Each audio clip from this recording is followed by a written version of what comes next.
ఈ వేసవి కాలాన్ని తప్పించుకొని అంటే ఈ వేసవి కాలానికి దొరకకుండా ఏ రోగాల బారిన పడకుండా వీలైతే ఇంకా గట్టిగా స్ట్రాంగ్గా అయ్యేలాగా కొన్ని చెప్పుకుందామండి. నేనైతే ఫాలో అవుతున్నవి మాత్రమే చెప్తాను. ఎక్కడో చదివి ఎవడెవడో చెప్పినవి మాత్రం పొరపాటును కూడా చెప్పను. గత 20 సంవత్సరాలుగా ఫాలో అవుతుంది ఏంటంటే రాగి మాల్ట్ అండి, రాగి డ్రింక్. నాకు పోలీస్ ట్రైనింగ్లో అలవాటు అయిందండి. ఇన్స్పెక్టర్ ట్రైనింగ్కి వెళ్ళినప్పుడు అక్కడ ఎర్లీ మార్నింగ్ ఇదే డ్రింక్ ఇస్తూ ఉండేవాళ్ళు. వాళ్ళు తయారు చేసిన పద్ధతి తర్వాత నాకు నచ్చి నేను కంటిన్యూ చేస్తున్నాను. సరే, విషయానికి వచ్చేస్తాను. ఏముంది, ఒక కప్పు రాగిపిండి తీసుకుంటే ఒక 5-6 కప్పులు నీళ్లు పడతాయండి. అంటే ఇంట్లో అందరికీ సరిపోతుంది అన్నట్టు. రాగిపిండి బజార్లో రేటు తెలుసు కదా, జస్ట్ 50 రూపాయలు. పట్టించుకుంటే ఇంకా తక్కువ.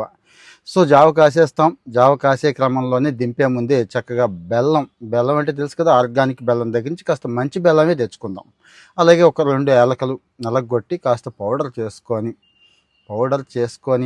గోరువెచ్చగా తాగితే ఉంటుంది నా సామిరంగా. అసలు ఏ డ్రింకు పని చేయదు.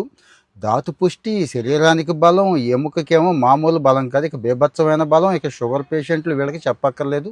పొట్ట కూడా హ్యాపీ. ఉదయాన్నే అంటారేమో, సాయంత్రం కూడా తాగొచ్చు. సాయంత్రం చక్కగా చల్లబడిపోయిన తర్వాత మజ్జిగ వేసుకొని ఒక నిమ్మకాయ పిండుకొని తాగితే, పక్కన కొన్ని నట్స్ పెట్టుకుంటే ఇంకా అదొక టేస్ట్ అన్నట్టు. సో తేలిగ్గా తక్కువలో అయిపోయే డ్రింక్. కామెంట్ చేయండి.